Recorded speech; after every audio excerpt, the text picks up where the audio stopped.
नमस्कार दोस्तों, मैं बी.एस. सिरोंशी आप लोगों का हार्दिक स्वागत करता हूँ मेरी कक्षा 7वीं में। दोस्तों, जीवन जीवन के बारे में क्या कहें। जीवन धूप छाँव की तरह है।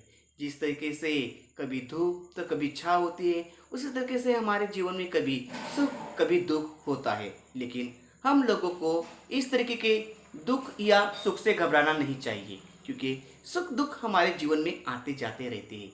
एक छोटी सी असफलता हमारे जीवन को नष्ट नहीं करती है। हाँ, थोड़ी सी निराशा लाती है, लेकिन उस निराशा से उबरकर हम अपने जीवन में फिर से आगे बढ़ सकते हैं, फिर से आगे चल सकते हैं।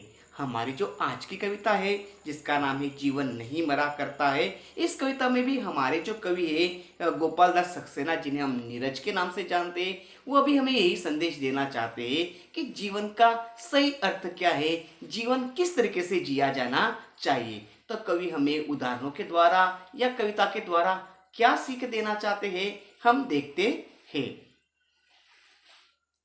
चिप चिप अश्रु बहाने वालों, मोती व्यर्थ लुटाने वालों, कुछ सपनों के मर जाने से जीवन नहीं मरा करता है।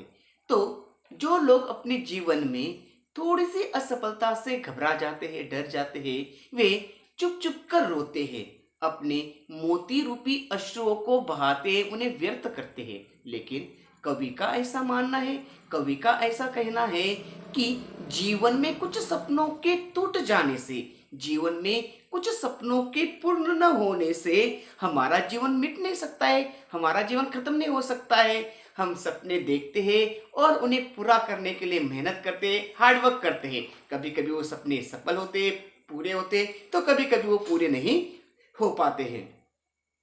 माला बिखर गई तो क्या है, खुद ही हल हो गई समस्या। आंसू गर नीलाम हुए तो समझो पूरी हुई तपस्या। माला बिखर गई तो क्या, खुद ही हल हो गई समस्या।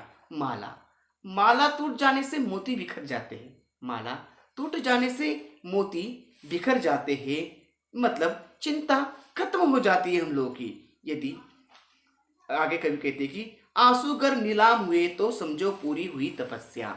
लेकिन आपने कोई काम किया ही नहीं, आपकी मेहनत नहीं हुई, और न मेहनत होने की वजह से आपको असफलता मिली, और उस पछतावे में आपने आंसू बहाए, आपकी आंखों से आंसू आए, तो समझ लीजिए आपकी जो समस्या तपस्या थी, वह तपस्या पूर्ण हो गई, आपको उसका पछतावा था।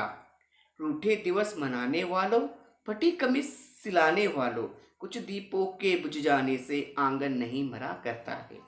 रूठे दिवस मनाने वालों, फटी कमीज सिलाने वालों, लोग अपने जो दिन होते हैं उन दिनों को सुधारने के लिए, यानी कब कभी इंसान के जीवन में बहुत ही दुख होता है, तो अपने जीवन में सुख लाने का वो प्रयत्न करता है। जब उसके जीवन में सुख होता है तो उस सुख को अपने जीवन में हमेशा के रखने के लिए वो प्रयास करता है। फटी कमीज सिलाने वाले, मतलब इंसान के जीवन में अगर कोई समस्या आती है, कोई मुसीबत आती है, तो उस मुसीबत का हल निकालने के लिए या उस मुसीबत का कोई एक सॉल्यूशन निकालने के लिए इंसान हमेशा कुछ ना कुछ प्रयत्न करता है, कुछ प्रयास करता रहता है। कुछ दीपों के बुझ जाने से आंगन नहीं मरा करता है। आंगन में लगाए हुए दीपक के बुझ जाने से उस आंगन का जीवन खत्म हो जाता है, ऐसा नहीं। तो दीपक भले ही बुझ जाए, लेकिन आसमान में चमकने वाले सितारे और चांद की शीतल रोशनी उसके आंगन को हमेशा जीवित रखती है। खोता कुछ भी नहीं यहाँ पर, केवल जिल्द बदलती पोथी, जैसे रात उतार चांदनी, पहने सुबह की धोती। तो आगे कभी कहना चाहते हैं कि इंसान यहाँ पर कुछ नहीं खोता है, वह कुछ भी नहीं खोता है, वो हमेशा कुछ ना कुछ हमेशा पाते ही जाता है। केवल जिल्द बदलती पोथी, जिल्द का मतलब होता है कवर, तो जो पोथी है जीवन है, उसे कवर बदलता जाता है। जब इंसान जिंदगी में सफल होता है तो सफलता उसे कई सारी खुशियां, कई सारी बातें सिखाती है। साथ ही साथ जब इंसान अपनी जिंदगी में असफल होता है तो असफलता भी उसे कई सारे लेसन, कई सारी मॉरल्स, कई सारी बातें सिखा कर जाती है। ऐसा कहा जाता है कि यश की सबसे पहली जो पायदान होती है वो अपयश ही होता है। अपयश ही होता है। जब इंसान यश नहीं प्राप्त कर पाता, अपयशी होता है, तो उस अपयश से उसे कई सारी बातें, कई सारी अच्छी बातें सीखने को मिलती है। जैसे रात उतार चांदनी पहने धूप की धोती। जिस तरीके से चांदनी रात शीतलता छोड़कर सुबह जब होती है तो सुबह धूप की जो धोती है उसे पहनती है, यानी एक तरीके से जीवन रूपी सुख जाने के बाद जीवन में दुख आता है, लेकिन कुछ समय के बाद फिर से सुख आता है। यह जीवन का चक्र है। इस जीवन के चक्र से हम लोगों को डरना या घबराना नहीं चाहिए। वस्त्र बदल कर आने वालों, चाल बदल कर जाने वालों, चंद खिलौनों के खोने से बचपन नहीं मरा करता है। वस्त्र बदल कर आने वालों, चाल बदल कर जाने वालों। वस्त्र का मतलब होता है कपड़े। वस्त्र का मतलब होता है कपड़े। तो आगे हमें कवि समझाना चाहते हैं कि इस दुनिया में कुछ भी समाप्त नहीं होता है, केवल उसका रूप बदलता है। उसका रूप बदलता है। तो जिस तरीके से हम कहते हैं कि नहीं, वस्त्र बदल कर, यानी इंसान जैसे जैसे बड़ा होता है वैसे वैसे उसके कपड़े पहनने के तरीके भी बदलते हैं। वही जिस तरीके से इंसान की आयु बढ़ती है उसके कपड़ों पहनने का तरीका बदलता है, उसी तरीके से इंसान जैसे जैसे बड़ा होता है उसके जीवन में कई सारे परिवर्तन, कई सारे बदलाव आते जाते रहते हैं। चाल बदलना भी वैसा ही कहा जाता है।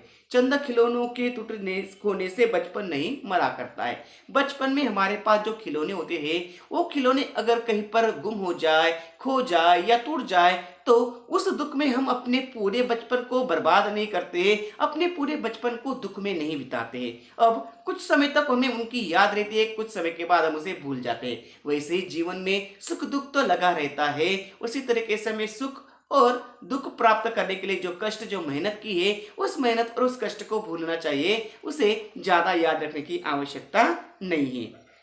कितनी बार गगरिया फूटी, शिकन न पर आई पनघट पर।